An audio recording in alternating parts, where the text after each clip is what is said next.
KnoItAllz listeners, live chat fam, anybody out there looking at us? Not too many people right now. We are late. It's kind of on me, mostly on your boy Pay. He not even here, but still, we're here to talk about on the Central Division Showdown. Got some of the best fans first sports network NBA podcasters out here. We got the homie B Foss from the post game pod on the Bleachers and Speakers channel here for the Detroit Pistons. We got the homie Ricky Swade in the building from the Frustrated Chicago Sports Fan channel, repping the Chicago Bulls. Fellas, what's happening? Good. Summertime. Was it hot there today, man? Yeah, it's hot. It's hot. What's going on up there in the 313, folks? Yeah, it's very hot here. I got the the wall unit, so I can't even let that ride during the recording because it's loud. It's too loud. It's right here. So y'all can see me sweating in real time. I get out. I don't know if you can hear it. I got my ceiling fan on, but just so it can blow down on me. No Diddy, the fan blowing down on me. But man. So fellas, man, we here to talk some NBA talk. Well, if we talking NBA, first thing we got to get into, man, is the NBA Finals Game 7 last night. OKC and the Pacers, Indiana Pacers. Thunder versus the Pacers, Game 7. I thought it was a good game. We talked about it yesterday. If you watched the KnoItAllz yesterday, anybody out here watching right now on the live chat yesterday, we talked about the game itself, and I thought OKC was going to win. I was rooting for Indiana. I was ashamed that Tyrese Halliburton got hurt. I don't know if that would have made a difference, but I believe he ruptured his Achilles. Was there a definitive report on that? It's official? Yeah, it's official, yeah. So is he going to be out like a lot into next year then with that injury, right? The whole year. Already, too. Him, too, like Jason Tatum. The whole year. Wow. It's so you got to think it's so late in the year.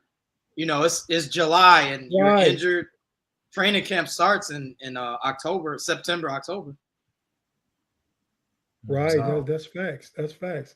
So yeah, man. So I wasn't surprised once OKC went on that run early in the third quarter, man, and because like I said, I didn't think Indiana had the juice without Halliburton to play at the pace necessary to try and come back. But man, Rick, what'd you think about the series in its totality and the game? It actually was the Game 7 last night was.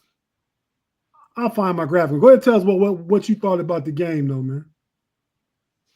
Game 7, I didn't expect this series to go to Game 7. I thought that OKC, being that as young as they are, they were supremely more talented, the better defensive team.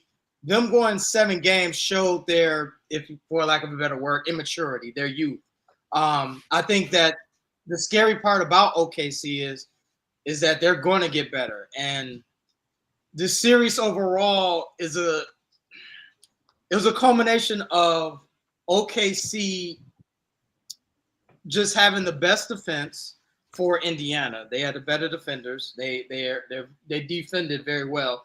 But offensively, they had too many long spurts of not scoring. And you can't do that in the finals. You can't do that in the championship round.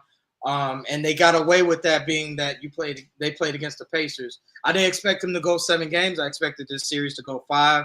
I think I was on record of saying that. Overall, the Pacers, it was unfortunate with the Halliburton injury that he went down with his Achilles. I don't blame him. I don't want to get ahead of myself. But him playing in Game 7, him giving it his all was fine. I'm okay with that. The Pacers, they did very well. They shocked the world this all spring. No one thought they would get this far to even Game 7. And they were a deep team, and they just came up 1 game short. So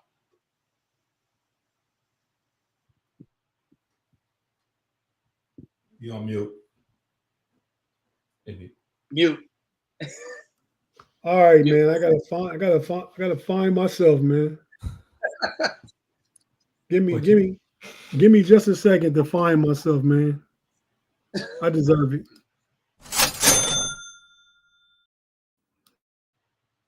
Yes, I had to find myself, man, because I was only saying, yeah, the Patriots had a great season. I was rooting for him because it's my brother's team. He's a huge Reggie Miller fan. He's been a fan probably since Reggie was there, so the late '80s anyway.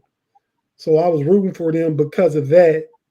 I got another homie that liked the Pacers for probably a little longer than my brother, and he talked so much. I kind of Rick like I feel about the Bulls, man. Just and not so much, you know how Q came on here that day, see Red, how y'all do sometime, man. Just and you flip flopped on us too about the Bulls, but that's another show. Go ahead, defend yourself. Hold on, B-Falls. I wanted to say this as well, is that one of the reasons I didn't want the Pacers to win this series because of the movie Hoosiers. The movie Hoosiers embodies the scrappy underdog team that comes out and wins. I didn't want to hear that in my NBA world. I don't need that Hoosier mentality, that Hoosier win one for the Gipper. I didn't need that for the Larry O'Brien wise. So I'm happy that OKC won. And I'm happy that you guys, that the Pacer fans are in misery right now. And I'm happy that I don't have to see Reggie Miller in that one-ply, hoodie that he was wearing underneath the jersey. I don't need all that. That tomfoolery. You know what I'm saying? So I'm happy OKC won. Hey, B-Falls, I want you to tell me about the series, but first I want you to answer this question. Is Rick hating, man? Is that hate? Is that the definition of hate? I mean, I think we all share, the sentiment that we don't care for the Indiana Pacers as a whole. So I kind of feel for where he's coming from. Reggie Miller, who really likes Reggie Miller? As my Chicago people would say, he's kind of a Buford or Bruford, whatever y'all call it. But yeah, let me answer the question because now both y'all hating. But go ahead. But overall, it was a good series. I think that I think there was a lot of speculation about the risk of Halliburton playing that game 6, and it kind of appeared that he had dodged a bullet, especially with them winning that game in such a resounding factor. It's like, oh, okay, I think we're in the clear. So obviously, you took a lot of air out of the sails of just a lot of energy out of the building when he had that injury, because I think we all pretty much knew what was what was happening as we watched it. So at that point, I didn't really have a horse in the race, but I was kind of pulling for Indiana to win this, despite their best player, going down. But yeah, ultimately, the turnovers caught up to him. The pressure that the defense was able to put on them, especially without their best creator, their overall best player. They just ran out of steam when it's all said and done. They ended up having, I think, 23 turnovers, and they were able to turn that into 32 points. So POTS, points off turnovers, is what ultimately hurt them. They kind of hung around in the game because they did shoot pretty well from the 3, and OKC wasn't able to convert from the outside that well. But when you turn the ball over so much, those are empty possessions where you don't even get a chance to put a shot up. TJ McConnell did a valiant effort of stepping in for Halliburton, and there was points where I was like, okay, maybe TJ gonna keep him in the game. But ultimately, like Ricky said, OKC was the more talented team, but I think that's a totally different game if Halliburton can play the vast majority of it. I mean, who's to say? But I mean, when you think about the amount of turnovers and the amount their lack of creation without Halliburton, I mean, I think that he would have brought them exactly what they needed in that situation, because they won pretty handedly in Indiana the game before, from what I recall. Yeah, man. Agree with everything you said. I just want my boy, one of the know-it-alls, Big G. People on the know-it-all, y'all know Big G and from Steel Curtain Network and stuff like that. He called y'all a diabolical hater. But I leave that up there because in spirit of Big G, Legend of Experiment said, read that comment What? for me. One of y'all read it, please. SGA has surpassed Kobe? Is that the case? No, that's not Okay. even nowhere near. This in the spirit of Big G, because we got little funny grabs for a little bit of everything. Say what? That's a super hot take. Yeah, What? That is bonkers to say, to even put SGA. Yeah, that the person. Yeah, that's. Go ahead. Y'all Come on. Come on, Legend of Experiment. Man, I don't even know what that means, but I don't know what experiment is either, but I don't, some drugs involved, maybe some oxy something. Hey, yeah, I wasn't gonna try and I wasn't gonna try and get the feds to listen to the show, right? But but yeah, be false with all that money he got. He don't got to worry about it. Oh man, see, look at this guy, man. I will say that SGA, his Hall of Fame track is the trajectory is there. Like he's on the come up. Like he's ascending. Like he's going up. Like he's definitely going to be. He might finish averaging. 30. He can average 30 the next 3 years, and he's going to be a 35-5 guy. You could book it health wise, obviously, if he's healthy. His team is going to be competing for the title for the Larry O'Brien. So with that being said, maybe 7 years from now, we can have this conversation of where he is against Kobe. But as of now, and let him enjoy that one title he has. I can appreciate everything you're saying, but so we can have this discussion 7 years from now. And I had we was going to talk about this actually. So SGA is in rarefied company, man. He's the first player in 25 years to lead the league in scoring, win the NBA Finals, win the NBA Finals MVP in the same season. Last person to do it was Shaq. I believe that was in the 2000 Finals. SGA, that's two of the top 3 players in NBA history and a top 10 player. SGA ain't sniffing that right now.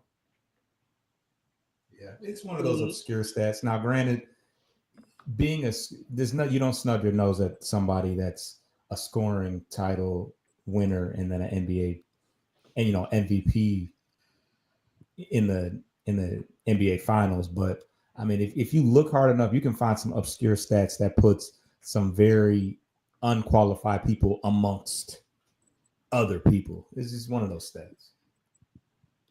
Agree. Now I gotta both the young fellas I gotta give more credit to, man, because I was real low on the Pacers. I remember one of the first shows of the season we did. I said the Pacers was gonna regress. The Pacers kind of showed me like, hey, we can show you better than we can tell you. And they went, not only did they get as far as they got last year, they went, surpassed that and made it to the NBA Finals. So shout out to the Pacers. Tyrese Halliburton, no, I'm going to stick with my take on him. He a baller. Like we will another show that Rick was hosting, he asked me, was Halliburton a superstar? Had a whole bunch to say about Halliburton. That's the night of or the night before he came out against the Knicks and got like 32, 10, and 15. And I was like, damn, Halliburton want me to shut up. And then, per usual, the next night he scored 8 points. So inconsistency was one of the key things I said in that take, and he proved himself to be that even in this series. Now, that's a shame that he couldn't play last night, that he got injured, because he was looking good early in that game before he got hurt. So, yeah, man. So, fellas, what we're going to do is take our first break. We know there's been some trades. Well, no. We're going to take care of one more thing before we go. So, we all know leagues, I think leagues want parity, right? I mean, obviously they do. Parity sells tickets. Everybody's fan base think their team has a shot at something, right? So parity is a good thing, I think, for the league. But we talked about this before on this show. We had two small market teams make it. The NBA Game 7 game was the sixth highest rated game in the last 25 years for an NBA final. So they got good ratings on that last night. And even with it being a blowout, maybe people turn it off like me towards the end of the third quarter, and they watch still counted. I guess maybe that's how it works. Like if you tune in for a certain amount of time, you get credit. But it was a good game in the first half. I think so. With this parity, the second apron, and the way the financial penalties owners and teams get for trying to put together super teams and stuff. We've had 7 different NBA champs the last 7 seasons. And this was a question from the homie Ricky Sway from Frustrated Chicago Sports Fan. It was sent to me by the homie Pay. Pay sent it to me. I said, Pay, man, that's a good question. That's a good topic. We're going to hit on that. No Diddy. Pay didn't say anything. He didn't give Ricky his credit, no nothing. So I wanted to make sure when we talk about this, everybody know this question is from Rick from the Frustrated Chicago Sports Fan. Not the homie Pay, even though he's trying to steal intellectual property. Rick, guard your grill, man. Pay trying to steal. But fellas, so 7 NBA different champions the last 7 seasons, what I meant to say. So if we look at them in order, in 2020 we had the Lakers and LeBron and AD beat the Miami Heat. Joker and the Denver Nuggets won in 2021. Did they beat the Miami Heat too? Didn't it's the Bucks. 2023, they beat Miami Heat as well. Okay, so okay, I thought that was an order. It's all out of order. The Raptors won in 2019. Correct. You're out. Yeah. The Lakers won in 2020. Yep. So let's name the 2-star players on each team. So on the Raptors, it was Kawhi and Pascal Siakam. Siakam, yeah. 2019, 2020. Yeah, but I'm just naming the top players. Was Van Fleet a top player over Pascal? I feel like Pascal was that second guy. Yeah, Powell was on that team too. But no, anyway. Yeah, Mark. Yes, Mark Gasol. I'm sorry, Mark Gasol was on that team. Yeah, no, y'all all right, man. But y'all naming nobody. Well, y'all naming good role players. I'm naming the 2 top dogs on each team. If Mark Gasol was more impactful in this series than Pascal Siakam, then bring him up. But this was like 8 years ago, so I don't even know if he. Yeah, Mark Gasol was a defensive player of the year. Man, Pascal Siakam was the second best player in that final. That's when he made a name for himself. Go back and look. Maybe y'all LNs and y'all don't remember. Yeah, I remember. I remember. Yeah, I feel like 2019 wasn't that long ago. It's not like we talking about the 89 finals with Isaiah Thomas and against the Lakers and stuff. But LeBron and AD won in 2020. Yeah. 2021 was Steph, right? No, 2021 was Giannis. 2021 was Giannis. Yeah. So we say Giannis and Chris Middleton for that series, right? Correct. Yeah. Yep. Okay, then Steph. And that was Steph's best final. That was his only finals MVP. Steph and who will we say? Will we say Thompson. Draymond or Jordan Poole was killing that series. Jordan Poole was killing that series. Okay. He was killing that series. That was 2022. Then 23 was Joker. Yeah, that was Joker. Yeah. Gordon. Joker and Jamal Williams. Murray. Jamal Murray. Murray. Jamal Murray. Yeah, thanks, B Falls. Mhm. And then last year was Tatum and Jaylen Brown. Tatum clearly was robbed of an MVP, Finals MVP. Oh wait, Jaylen Brown got it. That's a shot at the homie Pay to one of the few people in the basketball world that think Jaylen Brown is better than Jason Tatum, even though Jaylen Brown's a great player. He's an all-star.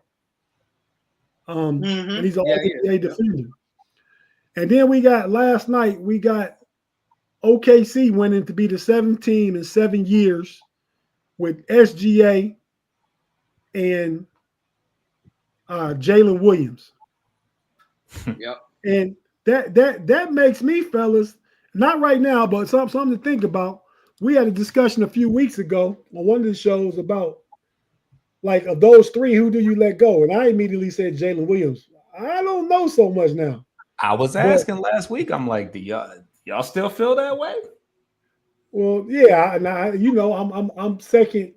having second guess, but I still see a whole lot of upside in Chet. They even called Chet a unicorn last night. Now, last night was his best series offensively, but it's the most blocks ever in a Game 7 in NBA Finals, 5 blocks. He had like a double-double. I mean, he was impactful too. But this series, Jalen Williams was more impactful. But I still think the upside, just because he's a 7-foot unicorn, is higher for Chet. But I'm willing to think about it some more now.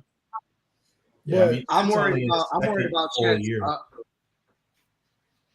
I'm worried about Chet's availability. I'm worried about him being injured. He's only played this year. He only played 50 games. He missed his rookie season. So I mean, before you buy stock into Chet, that's true. Before you buy stock into Chet, I would think about his availability because he is injury prone. I would too. You got a fair point. Our homie Mr. Woodside, he reminds me that, man, Andrew Wiggins had a great series too. Yes, he did. Yeah, he did. He's right. He did. He was. I forgot about it too, but he did have a great series. Yeah, he did.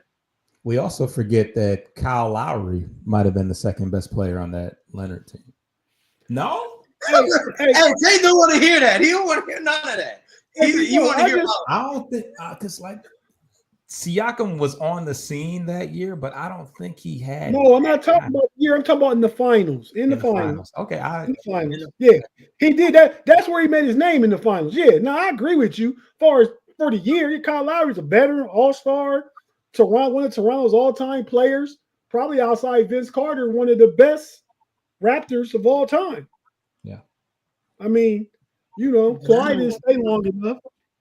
But in that finals, though, I bet if you look up MVP votes, and you won't have a lot, but I bet Pascal finished second in MVP vote for the Raptors. I want to see what he did in the playoffs that year. Yeah, okay. Mr. Woodside brought Lowry up too, but he wasn't the second best player in the finals, man. I'm arguing with y'all, man. Mr. Woodside, get on out of here with that, man. You was just showing them love in the building. What you say, B Falls? I said you was just showing Woodside some love. What happened? Yeah, man, because he want to talk about Lowry, but second best player in the finals. So let's go ahead and rank the teams, man. Which one of you guys want to take the first shot at it? Go ahead, Falls. From 7 to 1, Falls, or however you want to do, whatever's easiest for you. It's going to be tough to do 7 to 1. We'll start at best to worst. Okay.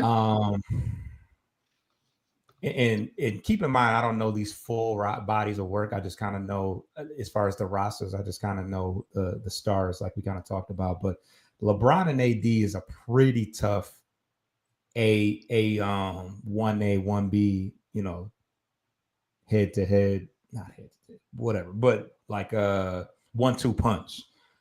So even though they call that even though they call that a paper champ year at 2020, I mean that's a pretty solid 1-2 punch. Number 2, I would probably say that Celtics team is pretty tough. Tatum, Brown, White, Porzingis, Holiday, they're pretty tough. I would say toss up between the Murray that Murray Jokic tandem and the Curry Thompson one with Wiggins and Green. So you got I got either LeBron Denver or number Golden one. State 3-4. You said what? You got Denver and Golden State. You can flip flop them, but 3-4, them two. Yeah. You got the Lakers, Celtics, Denver, and Golden State. Either you could go flip flop either 3 or 4. So that's 4 teams. Okay. And then I think I got the Raptors over the Bucks, which is tough because you got Giannis. What was Holiday? Wow. Was Holiday on that Middleton on that Bucks? Yeah, team? he was. He was. Okay, so he's been on that was the trade they made. Well, they did acquire Holiday in a trade, but that took him over the top. He was there for a couple, 2-3 seasons, and he got traded to Boston. That's where Milwaukee's really been going down since then. Right. I won't say going down. I'll say trending the wrong way. Right. So, yeah, outside of Giannis, Middleton, and Holiday, I can't think of too many. Well, you got Pat Connaughton and DiVincenzo. I think was hurt that year. I don't even think he played, but yeah. So I have and they probably had the weakest opponent because they beat the Phoenix Suns, who's kind of like a surprise team that year too. Yeah. Whoa. First of all, that Bucks team they only won the title because KD's foot hit the line.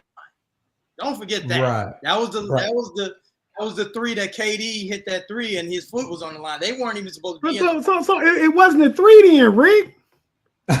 No, his foot was at you just said he hit that 3, but his foot was on the line. I'm sorry, my mistake. But I'm saying Brooklyn was supposed to beat the Bucks. That's what I'm saying. Like they weren't supposed to make the finals. You know what I'm saying? If y'all remember that. Yeah, you're right. So I got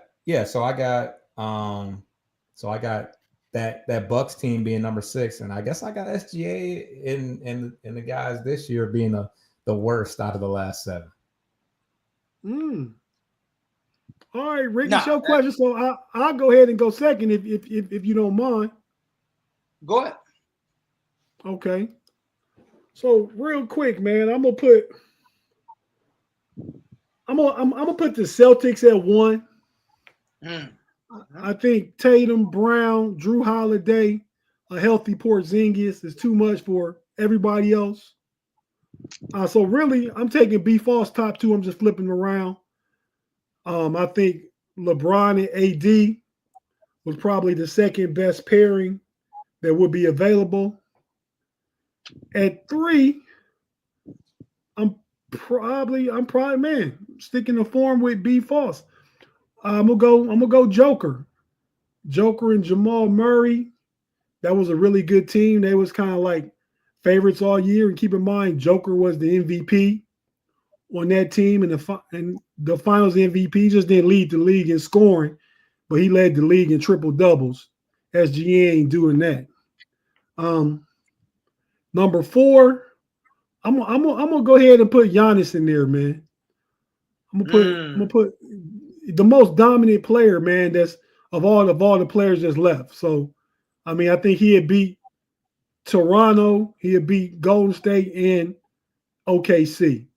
Giannis and Middleton was healthy then.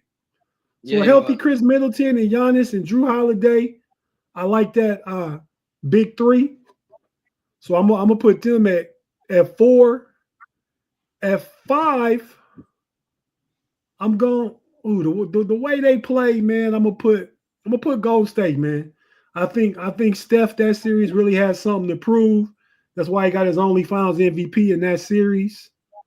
So I'm gonna put Golden State at 5.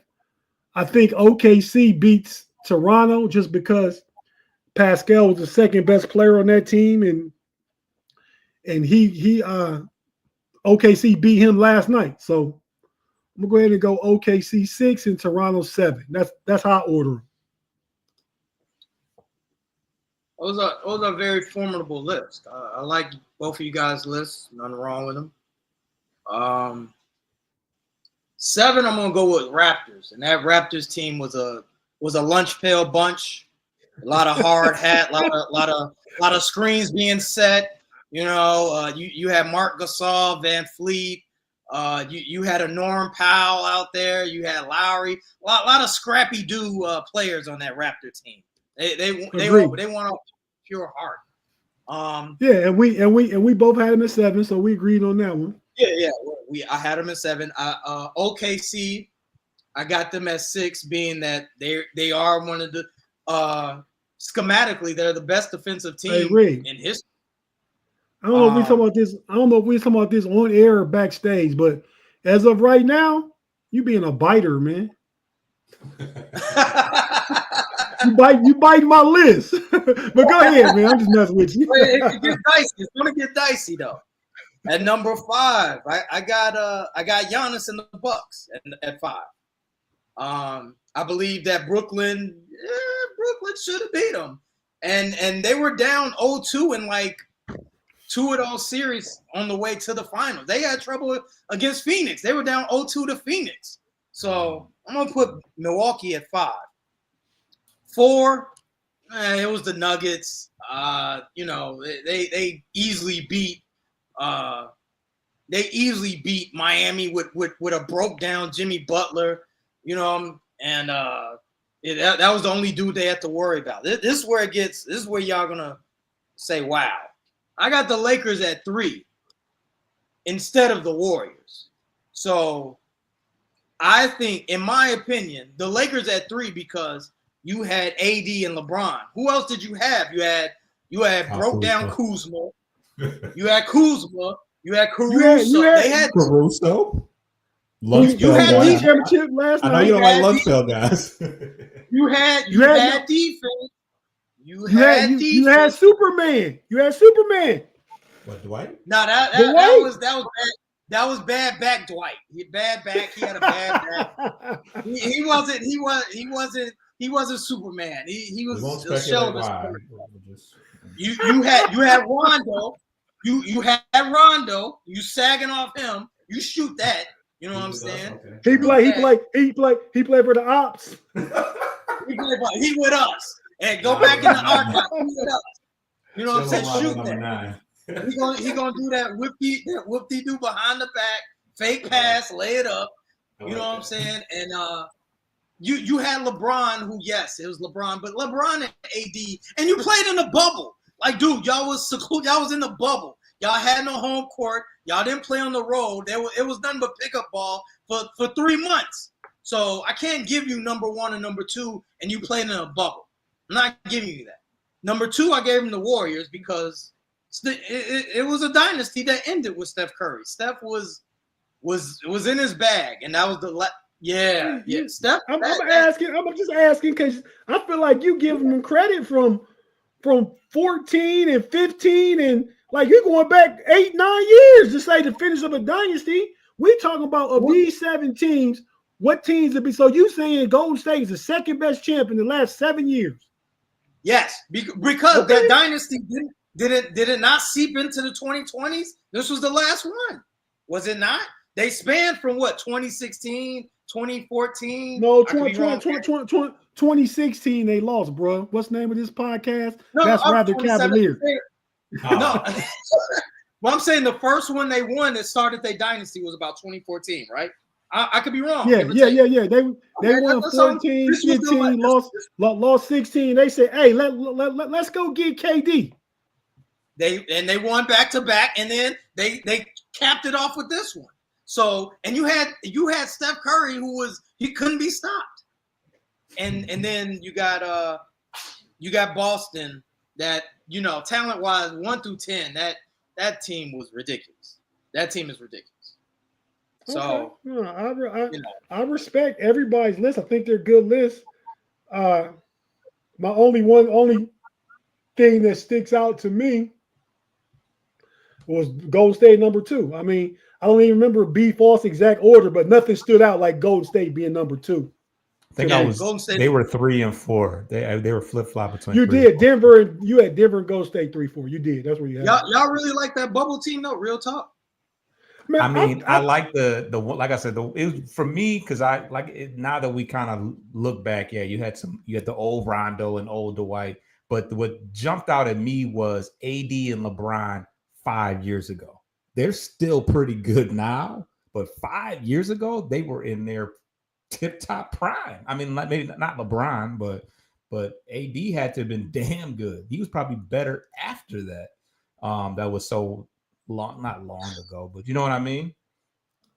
It's 5 years ago. And just me interject real quick, then you go, Rick. My only thing is we want to knock them for a bubble championship, but everybody played in a bubble. Everybody played under the same conditions. One like, oh, we're gonna have a bubble in LA and the Lakers won. Right. They played in Florida and they beat the Miami Heat, who probably de facto have more home court than the Lakers did. Was it in Florida? Wait, whoa. How did they have more home court? It was at Disney. Because it's in Florida. There was no fans. It was computer screens. That's true. How did they have home court? It's in their backyard nonetheless. But still, okay, everybody played in the same conditions. What I'm getting at. So we want to knock them. Yeah, it's a different everybody season. Played at the best. Everybody played at the same spot, but it's not. But that doesn't mean that everybody would have been held to that same lower standard. I mean, wasn't TJ Warren wasn't he the man? The bubble TJ? Yeah. Yeah. That's why I asked you, Black, because some players chose not to come. It's kind of like the Wild Wild West, kind of like college football right now, college athletics. You know, until you get a firm understanding of rules and regulations and how to put them in place, you're gonna have that. But the Lakers won a championship how everybody had to play under them circumstances, and I think LeBron and AD, as B. Foss said, kind of like, you know, it wasn't prime LeBron, but damn, old LeBron this year second team All NBA. So LeBron 5 years ago, good. I put him at 3. That's top 3. I didn't put him at 7. Like I said, That's true. But they flip flop what I had. Yeah, they would have beat Golden State. Yeah, the only one that really sore thumb is Golden State, Rick. But I understand what you're saying. That's right. But the first win was in 14. The next win was in 22, 8 years apart. I'm like, what was the tail end of a dynasty? Because the last championship they won 4 in an 8-year stretch. That's a dynasty. I give it to you right there. No Diddy. That's what I'm saying. It was the end. Yeah.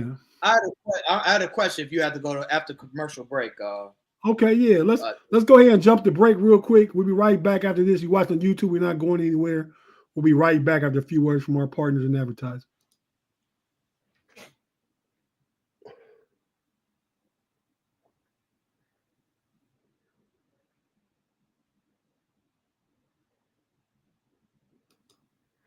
And we're back on the Central Division Showdown. Your boy Tate from the KnoItAllz and the That's Rather Cavalier podcast here in the building with the homie B Foss from the post game podcast. I gotta stop and think because I always want to call y'all Bleachers and Speaker B Foss. Y'all podcast come on the Bleachers and Speaker YouTube channel. Okay. We got the homie Ricky Swade in the building from Frustrated Chicago Sports Fan. I really feel like, man, the most of the Frustrated Chicago Sports Fan group, the most level-headed and most unbiased of that group. You know. So shout out to you, Rick. Looking like Donovan Mitchell today and shit. But cool out.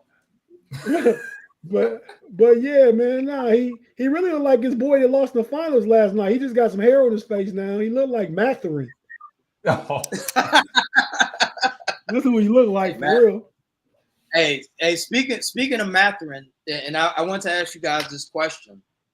With the finals being as long as it is, 2-3 months, and you've seen these debilitating injuries, our teams starting to focus, are starting to make their benches more in tune with the game. Like now you're seeing Indiana going 9-10 deep. Is that what we need to do in order to stop these debilitating injuries?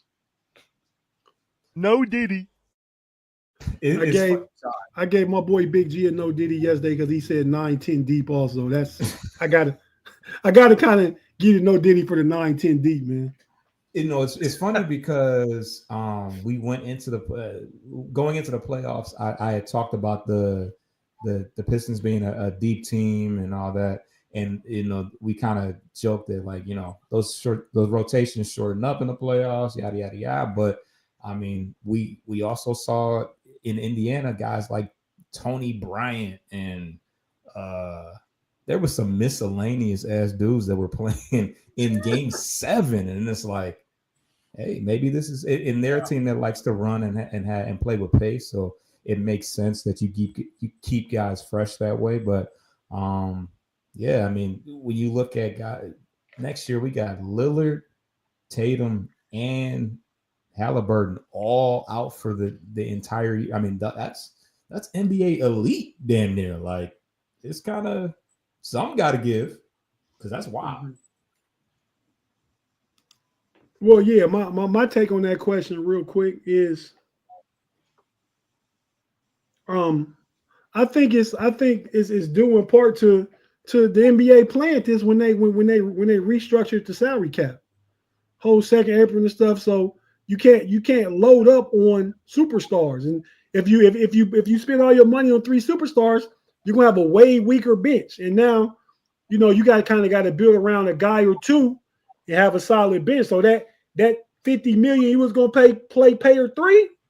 Now you got to take that and stretch it out on that bench with mid-level exceptions and $15 million guys and young guys, and it makes a lot more goes into the roster construction, right? I mean, you got to put a team together in this totality to kind of have the best team. I mean, I learned that this year with the Cavaliers. It was a good regular season team. I mean, but we got exposed. We got to the playoffs, and you got my boy Ty Jerome, who at one time I said was better than Kobe White. I take that back. You know, where Tate was right, where Tate was wrong. He was wrong there. You know, my boy Sam Merrill, Dean Wade. I'm not just picking on the white guys either, but you know, we just lacked athleticism. Indiana pressured us. Ty Jerome when Darius Garland got hurt. Ty Jerome couldn't dribble the ball up the court. He lost $3-4 million that series. Those 5 games, he lost $3 or $4 million. He's still gonna get paid, but he's gonna get like 12, 13 million a year when he could have getting like 15 a year probably before the playoffs. I was going to add, this is the first time in the finals and in the playoffs that I would see teams go 9-10 deep. You normally don't see that in the playoffs. They usually go 8. I mean, Thibodeau barely goes, 8. He goes 7. But I mean, it seems like what's happening is that these teams need fresher bodies. Pause. 8, 9, go 9-10 deep, because I mean, it's a long grind. I mean, it's an 82 game season. You say pause for one thing, but you keep with that 8, 9 deep though. I'm getting lathered. That's like y'all getting lathered up. Okay, go ahead. I'm getting a lather. Shout out to the boy June. You know what I'm saying? Shout out to June. I'm getting a lather here, but yeah. Overall, I think these shout out to Sam Presti by constructing this team. This team is very well built. And pause. I'm sorry, but that team is very well built, and he's utilized his assets and he's made some smart decisions. I mean, this was the Paul George finals. You know what I'm saying? This is the Paul George finals. Shout out to Sam Presti, and before I forget, prayers up to Tyler Halliburton. Real talk. Yeah, thanks, man. And OKC has a lottery. They had a lottery pick this past year that was injured going. They knew they weren't going to have him this year, so he's already got a ring, and they are going to have a lottery player by the name of Topic. I think that's his name. Yeah. That's going to come back this year and probably play some. I mean, I don't. They're obviously a very deep team as is, but they have just a de facto lottery pick that they get this year. I think they actually have a draft pick in the first round as well that they acquired. Who knows when? So That's the rich getting richer. He's like a 6'6" point guard. So they already kind of have one. And they got like 6 or 7 first round picks too. They got a war chest full of assets. So that being said, talking about OKC where it all started last time they were in the finals. It was by a group of young guys led by KD, Kevin Durant, James Harden, and Russell Westbrook. So the young guy then is an old guy now. Kevin Durant gets traded to the who did he get traded to? The Houston Rockets. The Houston Rockets. This is what KD had to say after finding about the trade. A lot of heartbroken Suns fans right now. What would you like to say? That's not true. No, literally, heartbroken Suns fan right over there. What? I just felt like, I mean, they wanted me to go. So it's like, I'm glad we both, they got what they wanted and I got what I wanted. So we can move on, and good luck to them going forward. And I always remember my time there, but we on something else. We on something else. Is that how it went? That's what KD said. I thought he asked out, but apparently. Well, but he probably got in his feelings and asked out because we know how KD is.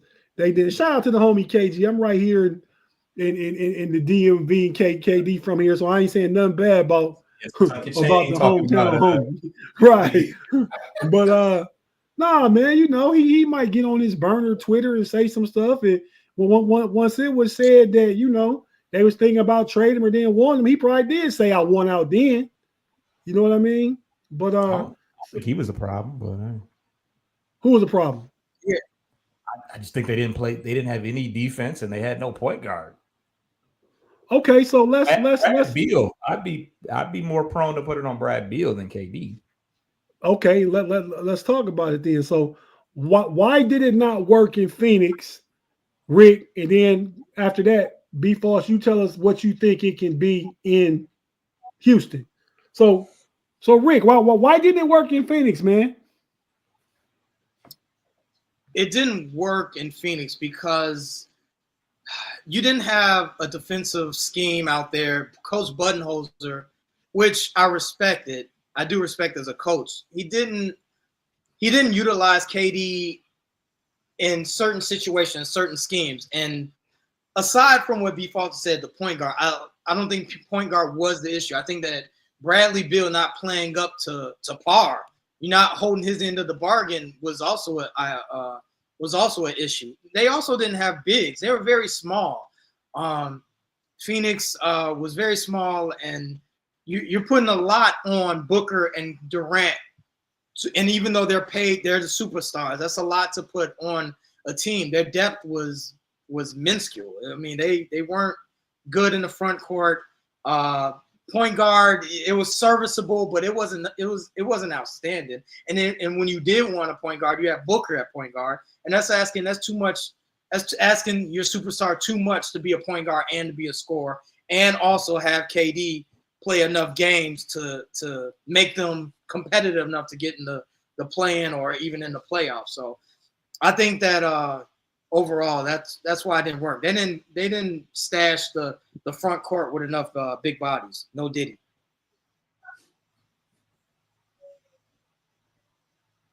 You on mute if you're trying to talk. You're on mute. I was trying to talk, man. See, I get fined for being courteous, man, because I don't want to make no noise or doing. So I always hit mute, but then I always forget to unmute it, and I start talking and get myself fined. I should just be rude and loud in the background like a lot of you jokers be doing anyway. That's what I should do. Put it on.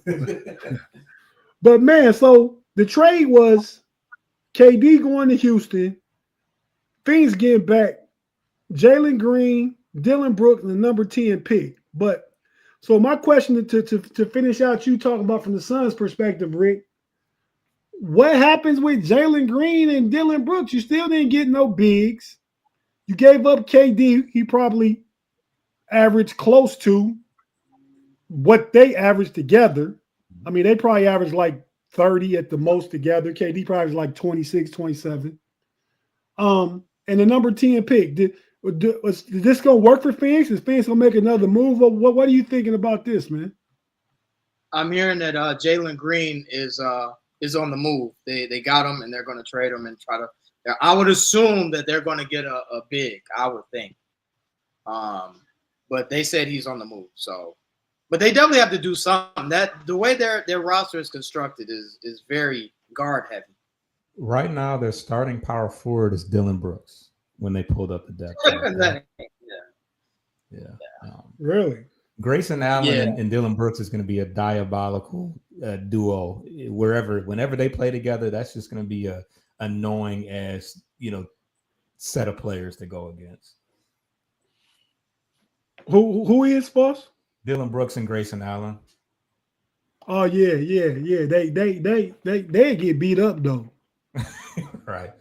But Dylan Brooks is is probably a type of player that they needed last year. I agree with that. Yeah, but they were small. I mean, but they had Nurkic though. That's a big guy. It's kind of a head. To me, it's kind of a head scratcher. Yes, we look at Bradley Beal and he underperformed. I think he averaged 17 points a game and was coming off the bench for portions of last year. But I mean, they brought in Tyus Jones. Who's very serviceable, and I didn't expect Monty Morris to fall off quite so hard. Maybe that's my Michigan bias, but yeah, it's kind of quite so fast, quite so fast. So yeah, quite so fast. But the Suns were really bad last year. It's kind of crazy how bad they were. So Houston, what do you expect from Houston?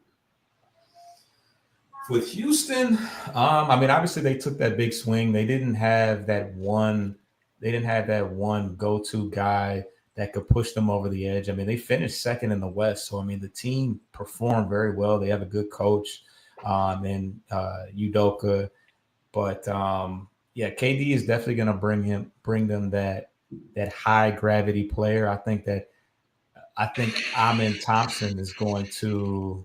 I think Amen Thompson is going to learn a lot alongside a KD, and if KD is healthy, this is going to be a top team, because when it's all said and done, okay, so the number 10 pick was good for the Suns. They kind of get somebody that they can, it's a nice solid lottery pick, but replacing Jalen Green for KD, is an automatic upgrade, of course.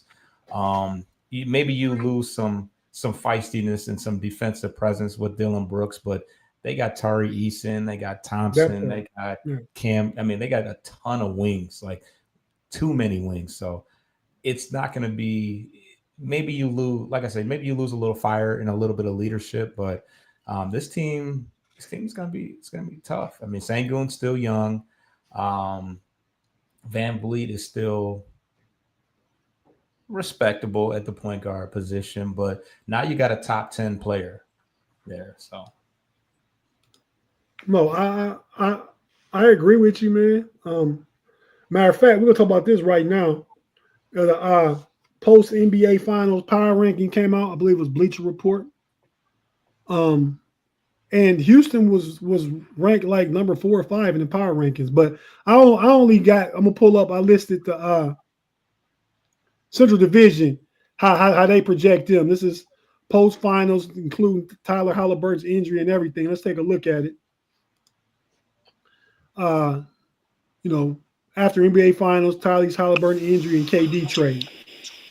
So, like, somebody need to hit mute right there, one of y'all. But we got the way they see the Central Division here in the power rankings, 30 teams in the NBA.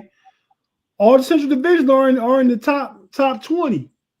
Top 20. I think that's big with 30 teams. The whole division is in the top 20. Starting with Chicago Bulls coming in at number 19. Checking in number 19. They were 39 and 43 last year. Looks like I can't quite see that because you try and like that was power rankings last season, regular season was 19. So they got Chicago kind of staying the same, a top 20 team, but 14. That's about where they finished. They was like 9 or 10 in the play-in, right? So they had to play a play-in game. And that's probably about right where they were last year. They got them kind of staying the same. The Pacers, I think this 16 ranking is with Tyrese Halliburton's injury, obviously. I think they're going to sign Miles Turner back. That's part of the plan. And maybe they got to try and get a nice, decent veteran point guard. They could be in a Chris Paul market, somebody like that who wants to play for a good team for the cheap, the vet minimum or something like that. I could see that being a fit. Not saying it's so. They got Giannis and the Bucks at 14. The Bucks are one of the teams I have no idea with where they'll be, but 14 is a playoff team, or it is a playoff team, 8 seeds. So the play-in team actually. But got them right there on the precipice. Don't know what they're gonna do about Dame Lillard, and our boy Bobby Portis is a free agent. I think they want to get younger. I don't think they're signing Brooks Lopez back. Foss, go ahead and tell us about the Pistons. Well, we on the Pistons. Rick, go ahead and tell us about the Bulls real quick and what you foresee next year for them. You can take off the graphic real quick. I'll show you. It's all about the C red. You see that? It's all about the C red. With all these people going down. With all these people going down with catastrophic injuries, which prayers up to them, that leaves a lane for the Bulls to make some headway. Now we got a chance to actually make the playoffs. Forget the play-in. It's all about the C-Red. We got AK. He's going to make some moves. We got a top, what, 12 pick? 11, 12? We got a top 15 pick. Number 10, sure. number 10, I believe. Yeah, number 10. We could do something with that. You know what I'm saying? We got Kobe White. We turned down Orlando's Kobe White, Cole Anthony. It was like Cole Anthony, Jonathan Isaac, some bums they was going to throw us our way. We didn't want none of that. We're going to ride out, no Diddy, with Kobe White, and it's all about C-Red. It's C-Red, dude. We got a chance now. We got a chance to up in Indiana. We got a chance to up in Indiana. No Halliburton. No Dame Lillard, so we can beat the Bucks possibly, and the only team and Cleveland is soft. They got Ty Jerome that don't know how to play in the playoffs. Yeah, you heard it, B False. You heard it. That dude, he dribbled his way out of $5 million. He did it himself. So with that being said, the Bulls actually do have a chance. They have a chance this year. All the pressure is on Cleveland and New York. See red. Okay. I mean, I'm glad we got post play-in Rick back. I mean, pre-play-in Rick back. Yes, we got pre-play-in Rick back. So it's good to have you back, bro. You've been missing for a few months. So it's good to have you back. B False. They got the Pistons coming in at number 11. So what's up with them, man? Well, you can pull the graphic back down because I gotta match that energy that Ricky came with. I match you with my playoff. Yeah, where'd that come from, right? Go to work, back to work, Detroit basketball. But yeah.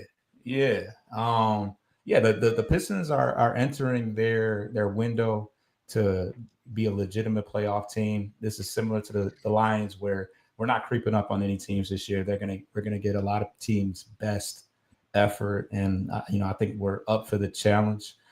We got a lot of guys that have been on the team for a while. We got some good continuity, and these younger players are now growing.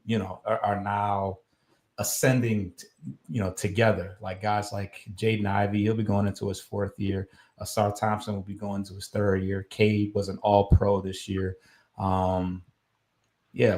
have an identity. We have the coach that's gonna take us on that run, and there's still a chance. Obviously, there was some KD rumors. I'm glad that's out the way. We can push that off to the side. But hey, the Phoenix Suns are probably looking to make some more moves, and maybe we get a, make that swing and get a Devin Booker. Who knows? But honestly, I think we probably will just re-sign Beasley, make some fringe moves along the outside, and pretty much for the most part run the same team back and see how we do, because we're a year ahead of our progression, and yeah, it's gonna be lit down at LCA this year, man. One more time. Let them know this is a playoff. That was a little lackluster wave towel right there. Hey. You gotta come with it. Be red. Let me pose this question to Tate, because he can't ask himself. Tate, with Ty Jerome and company and Donovan Spider, number one seed, or what do you expect for your Cleveland Cavs this upcoming season? I think they learned this year that though the number one seed was important, it's not as important as being playoff ready, having guys completely healthy. And I think they were healthy going into it, but you got to develop that mentality. I don't know that Ty Jerome is back. I think they want him back still. Ty Jerome might command the full mid-level exception, which is $14 million. I don't know if Cleveland is willing to pay him that based off, not just based off, but that playoff series looked bad. He couldn't, like you said, he couldn't dribble himself out of $5 million. He couldn't bring the ball up. I mean, that's legit. It's legit tape. You know what I mean? He was missing shots. He's a defensive liability. You know what I mean? He missed that box out. One of the players missed the box out on the putback in the game too. He the one that let Tyrese Halliburton step back, hit the three when all you gotta do is play the 3-point line. They down 3. You gotta have basketball IQ, man. Play the 3-point. If he go around you, no big deal then. You know what I mean? So he showed me a lot in that series that has me not caring if they sign him back. I mean, I think they want to bring back him or Merrill. I still think you can see something with Jared Allen. And I'm reading that Ben Simmons may come to Cleveland just to be, not that it's a big move, but we need another big, you know what I mean, to come off the bench. I actually like that move. That's a nice move. I think it is too for the risk reward part of it. I mean, he'd only be asked to sub in for power forward, and get rebounds, play defense, and push the ball up. He can get the ball and dribble up his court and pass, So it helps the rest of the team like that. Now, then you got somebody a big that can bring it up and dribble. You don't got to give it to your boy Ty Jerome. You know what I mean? To try and bring it up against the press. You can get Ben Simmons to bring it up against a 3-man or a 4-man who's not going to play as stingy a man-on-man defense. But so the Cavs, I think, are top 3 team in the East just off talent alone. I think the mentality they come with next year is going to be the biggest part of how their season goes next year. You don't have to win 64 games. I think they wake up, going into the postseason, wake up out of bed and get 54 wins next year. You know what I mean? So they still going to be among the top in the East, 1, 2, or 3. Because it's wide open, really, because all the stuff you said is legit too. But yeah, so I still have aspirations. Donovan Mitchell said it. They go 82-0. We don't care. We don't care about none of that 82-0. You know what I mean? So that means you're not tuning in until April, huh? No, watch. I'm a sports fan, and I gotta be here to rep every week with you guys. So I'm going to watch, man. I'm probably still going to be feeling like I felt last regular season. But it ain't going to – I know it ain't going to matter until they prove something. They got to at least win 12 games in the playoff. 12 games gets you to the finals. So you don't got to win 16. Evan Mobley, what's his next step? To be a full-fledged 24 and 11 guy. He'll always be a defensive player of the year discussion. He always will be a defensive all first team NBA. But Wemby back now, so he snuck his in this year. Yeah, he got he got his DPOY this year. Right, it's a wrap. Wemby probably get the next 3 out of the next 4 for real.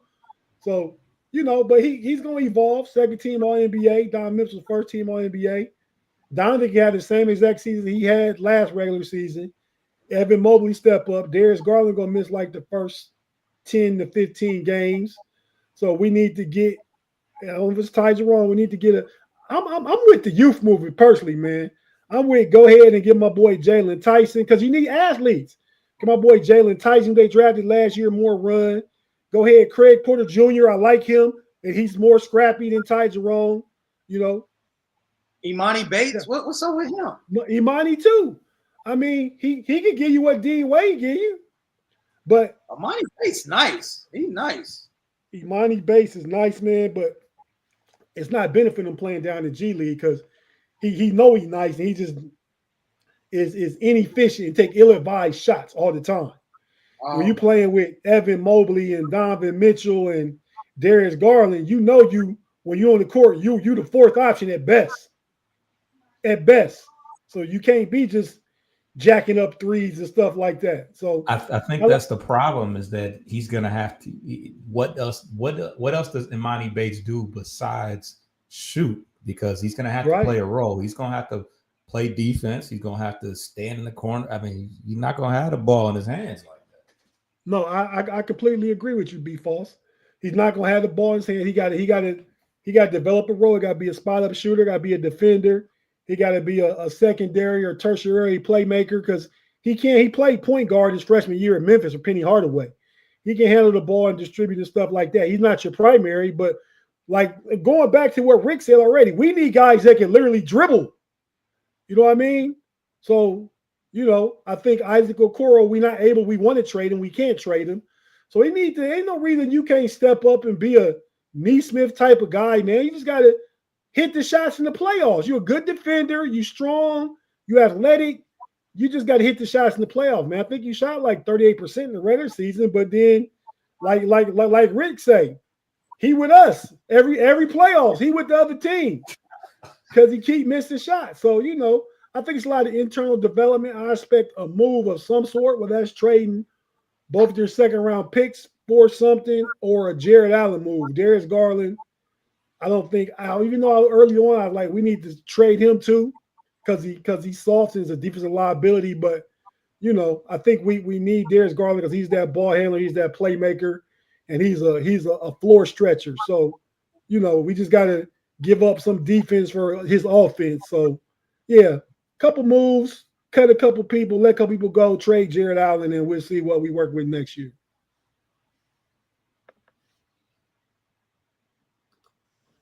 So let me ask you guys this before we get out of here in a second. We'll talk about the draft real quick, and I want to ask you, so who wins the Central next year? Predictions for the Central Division. Cleveland. I'll go Cleveland. I'll go. No. I'll even give you a record. Of because they're not gonna go balls to the wall in the regular season. They ain't gonna go hard in the paint. They're gonna go 58-24. Okay, I like that though. If you step back, conserve some people, and you got a different mentality going to the playoffs, I like that. I'm okay with that record. 6 less games. Caveat. You guys got all the pressure though. Yeah, we do. But like, it's pressure don't start to the playoffs though.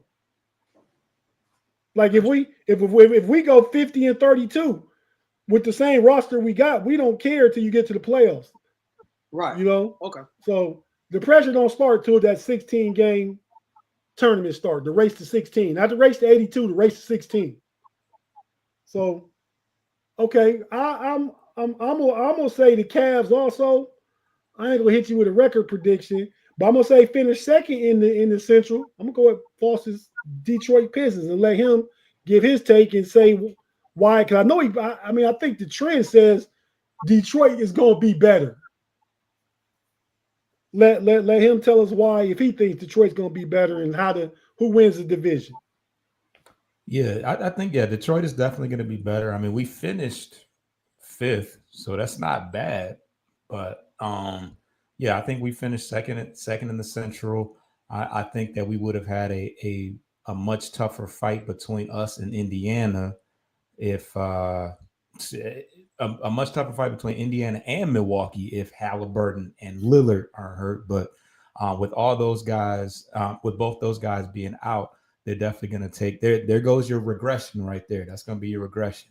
Although I like the idea of bringing in a Chris Paul for Indiana because he can push the pace a little bit, and he was very durable last year. He played in all 82 games, which is insane for a guy that has been kind of injury prone, and he's like 40 years old. So, but at any rate, yeah, Detroit will have to adjust to being the hunted this year because I think we got a chance to hunt at least for the first half of the year. So that'll be an adjustment, but we'll see. I think that if we bring back most of who we have right now, you reincorporate Isaiah Stewart into the front line off the bench, Jaden Ivey as the secondary ball handler next to Cade, and we bring Beasley back. I think you got a pretty strong team, especially with guys like Asar Thompson and Ron Holland taking that next step. Hopefully, if we can get Jalen Durant to take that next step to, anywhere near a 18 points a night, we know he's going to have about 10 rebounds. If Jalen Durant can take that next step, then we could compete with. I think we could compete with Cleveland, especially with Garland being out for the first however long. Because who is your starting point guard without? Well, I mean, as of right now, it's going to be Ty Jerome or Craig Porter Jr. I'm fine with Craig Porter Jr. He's the fifth option, but he's a defender, and he rough. You know what I mean? He gonna go to the basket. He gonna draw contact. I mean, he's not the playmaker that Darius Garland is, but for 10, 15 games, they get away with it, and he'll get a lot of experience at being that backup guy. I'd rather go that route than pay Ty Jerome $12, $13 million personally. Or maybe you can do what? Donovan at the one. You can put Hunter. Was Hunter coming off the bench? Hunter was coming off the bench. You don't want to do Donovan at the one. No, I don't want. I think that's too much stress on Donovan. Same thing I say with y'all about Cade. You need a true ball handler in the game. He's doing all right as the point guard though. Like, no, but y'all would be so much better, man. It's like Cleveland. Donovan Mitchell could play the point guard. He could, but they're better when they got a true point guard in the game. Yeah, I agree with Tate. You need someone to take the pressure off of Cade. I don't need Cade being the facilitator and the scorer. You gotta that's wearing on you. It's gonna be hard to find a guy that can average 9 assists a game. That's where he's at right now. Like he was like, if he averaged 5, you get somebody to average 6. You're still getting the production. Yep. And he's still gonna get the ball in ISO situations at the end of the game when the game is on the line. You just taking everything off his shoulders up until that point. So basically, you're saying he's not SGA, is what you're saying. Well, even when SJ needed a break, they put the ball in Jalen Williams' hands just in this series. Yeah, because Indiana was hounding him. Not only that, SGA he ain't looking to facilitate; he looking to score in that offense. That's true. That's true. That's why he was the NBA. Right. Yeah, that's why he was the NBA points scoring champ. He looking to score. Cade is a real passer. He passes. Which is my point. Yeah, but even like, I mean, Cade, I'm not comparing him to LeBron. He LeBron-like though. Right. I mean, he can play point guard, he can play small forward, he can shoot the three, can do all them things. But even when LeBron is at his tip top, he had Kyrie, and when the game on the line, LeBron got it. LeBron dictating everything. Y'all see, I got on my OKC colors though. Yeah, just leave it. I don't flip flop. But nah, man. So I really think Detroit got a much higher ceiling if you take Cade off the ball for 3/4 of the game. But that same reason I don't want Donovan Mitchell to play point guard. But yeah, fella. With that being said, man, it's kind of like Kobe White. I don't want him playing point guard. It's kind of like Kobe White. I don't think he's a true point guard. Yeah, Kobe White's in that echelon with Donovan. I was trying to get in the conversation. Yeah, you tried to squeeze. I wasn't even thinking about that. I was thinking stylistically from that perspective. Yeah, Kobe White's better suited playing off the ball, and he can still get the ball in crunch time and clutch time, but him handling all day and trying to facilitate and be a scorer, it's just too much responsibility, especially for the 82 games of the regular season. That's a hard. I'm sorry. Go ahead. No, go ahead. No, I was going to say point guard alone, just being a point guard in the NBA is difficult enough. And also to score as well at a high clip, that's tough work, tough sledding. Yeah, no, I completely agree. Completely agree. So the draft is Wednesday night. Real quick, this is a mock draft. I think we all know Cooper Flagg is going first. They got the Spurs taking Dylan Harper, Ron Harper's boy, with the second pick. I see that happening. Ace Bailey didn't drop because he's not working out for teams. What do you guys think about that? What do you think about the talent in this draft? And what do you think your team's trying to do in this draft? The first question is this draft is one of the better drafts in recent memory. There isn't a franchise changer, but there's some solid players in this draft. There's some good role players.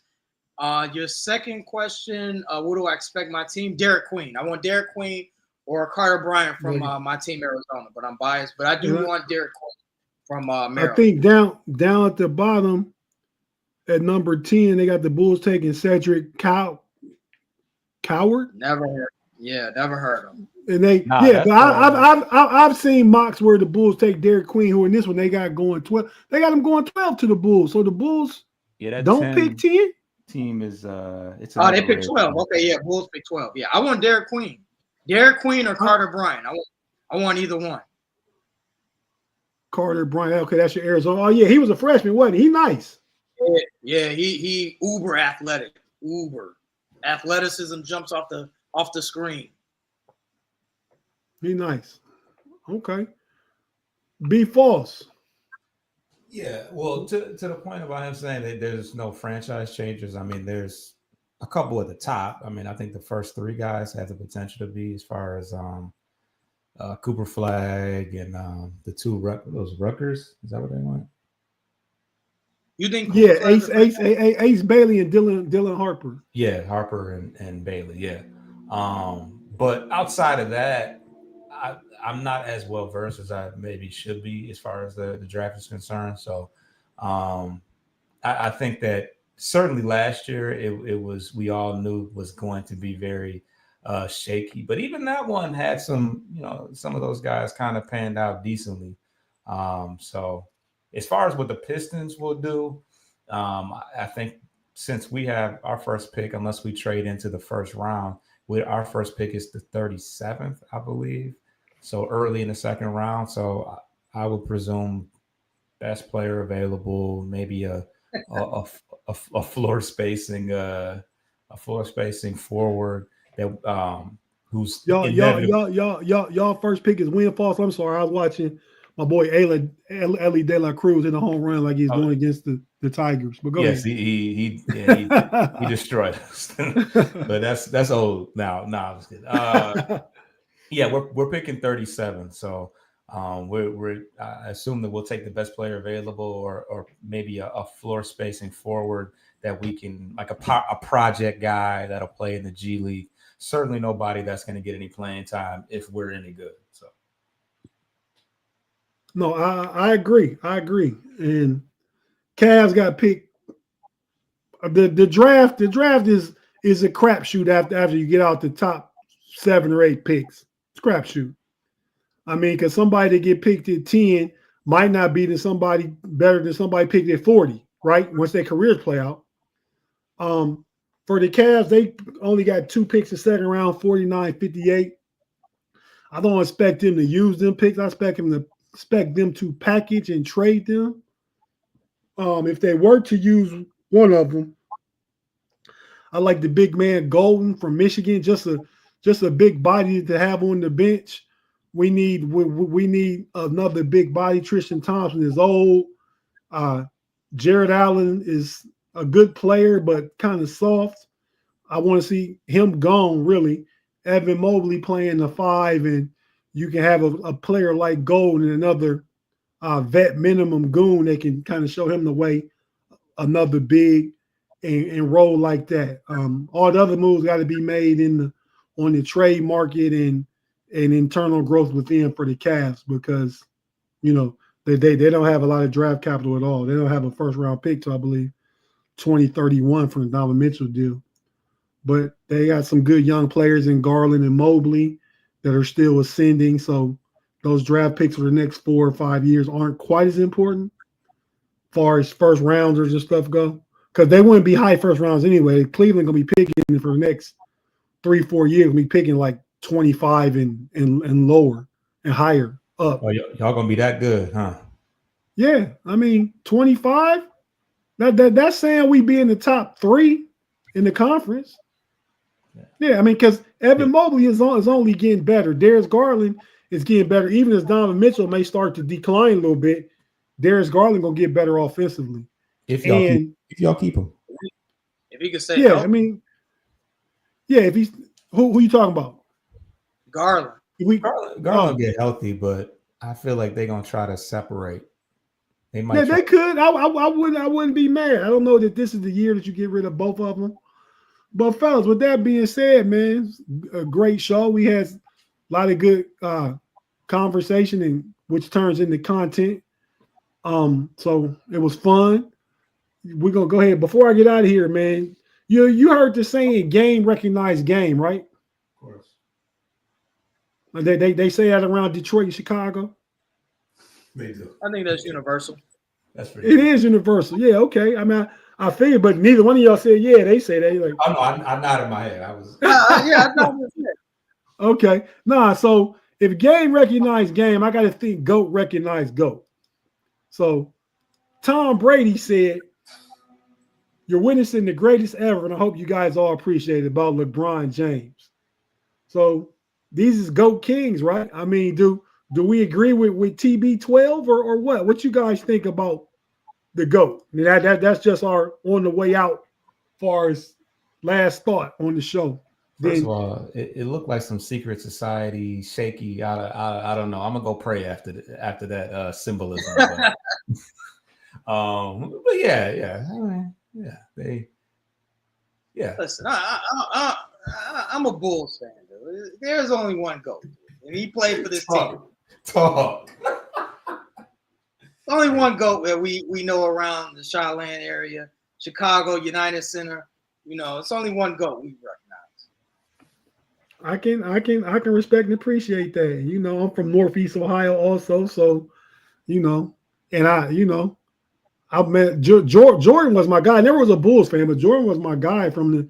See, I'm old. I remember sitting in front of the TV watching Georgetown and North Carolina when Mike hit the shot. I was 9, maybe 10 years old. I remember watching that. So Mike been my guy since then. Yeah, I ain't on the big bro unk skill. I'm an OG, Rick. I'm an OG for real. So you know, man, yeah, I'm gonna grow with LeBron. There's some bias in that too, though. But I mean, I think when it's all said and done, just like with Brady, you play long enough, then the numbers just so far just put you head and shoulders above everybody else. So I'm gonna roll with LeBron. If I can say this my last thing on that is everyone has their GOAT. It's all respected, whether you go with LBJ or Jordan or Bill Russell. You know what I'm saying? It's all good. They're all in the room that very few could be in. So that's true, and that's fair. So Rick, with that, go ahead and tell us, man, what you got going on, where we can find you, be it Sports Life and Hip Hop with the homie Zeke, be it on Frustrated Chicago Sports Fan with your boy Pay and Q, and everybody that have super hot takes about seeing red and bear down and everything we hear from the Frustrated Chicago Sports Fan channel, man. Go ahead and tell us what you got going on, man. On top of that, Sports Life and Hip Hop, Ricky Suede, 2 of my friends, Zeke and Channel 7. We just put out We just put out a post about we did Buns and Basketball, the redo. That's out. Sports Life and Y'all Hip did a Hop. redo? Yeah, remember the cops shut it down the first time. We had to go back in there. You know what I'm saying? We got. Hey, can I just tell the people to know it all? You know it's great content if the cops shut it down. So go check out Sports Life and Hip Hop. You know, they had a baby oil wrestling contest. We got that. You know what I'm saying? We do it all, Sports Life and Hip Hop. Yeah, man, y'all be on the channel having freakouts. Hey man, we film it. Hey, we here for the people, man. We here for the people, man. Yeah, as Zeke would say, we give the people what they want. You know? We give the people what they want, man. That's what they like, man. You know what I'm saying? So shout out to Paige, shout out to everybody, and Sports Life and Hip Hop. You know how to spell sports, life, hip hop. We on IG, TikTok, YouTube. Take it away. Check them out. Be false. What's happening over there on the bleachers and speakers, man? What you got going on? We cover the Tigers every Sunday. We will be. Hey man, I just want to say, man, I was a little bit in my feelings, man. I thought you would have called me when the Tigers and Reds played and said that, you know, because I know enough baseball. I could have been a Reds guest. Yeah, you're right. I mean, yeah, we don't really have too many guests over there. We did get paid. He was actually when they played who? When they played the Cubs and we beat them. But yeah, we cover the Cubs every. I mean, not the Cubs. We cover the Tigers every Sunday, and we'll be doing the draft coverage a little differently. Usually, we do the scouting reports prior to the draft.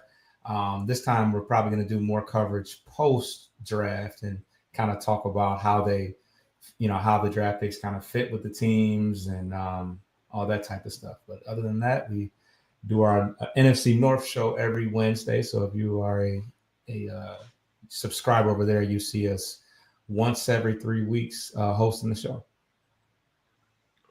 Yeah, but check out. It's Kings of the North, right? Who will be king? Who will be king? Yeah, check that out. That's a good watch. That was, I feel like, I don't know for certain, but we talked about the homie Rick and Pay stealing intellectual property. We started the AFC North show with the homies. Pay's a part of that. Next thing we know, there's an NFC North show going on somewhere out here in the sphere. They need to represent first because we just started 2 years ago, but hey, ain't no telling. Yeah, no, it's intellectual property stuff, but it's cool though. I mean, because it's a great watch. It's a great watch. So, but nah, man, as far as we go, I mean, check this KnoItAllz channel. We hosting the Central Division Showdown this week. Next week, we're going to either be on Frustrated Chicago Sports Fan or the post-game Bleachers Speaker channel. So be sure to check us out there. What I got going on the rest of the week here is it'll be on this channel for the Steel Curtain Network. You'll see me, Big G, and Shannon on the Pump Your Brakes podcast on Wednesday. Also, before that, we do the Smash the Gas podcast, all Steelers talk for both them shows on Wednesday before Pump Your Brakes, 7:15 to 8 o'clock. Friday night, I'm with the homie Pay. Hey, Rick, if you ain't doing nothing Friday night, man, I got Big G gonna be out this week, man. You'd be a good guest to have, man. If either one of y'all available, I'll get with you later in the week and you can let me know. But yeah, that's the homies on Friday night, and every Sunday we do the KnoItAllz pod. We just had a show yesterday previewing Game 7. So, you know, subscribe to this channel, the KnoItAllz channel. Check it out. Subscribe to Sports Life and Hip Hop, the Bleachers Speaker channel. Show support to everything FFSN and us specifically because we your guys, that's the guy. So with that being said, fellas, we about to get out of here, man, till next week. And let the church say, see red and peace, everybody.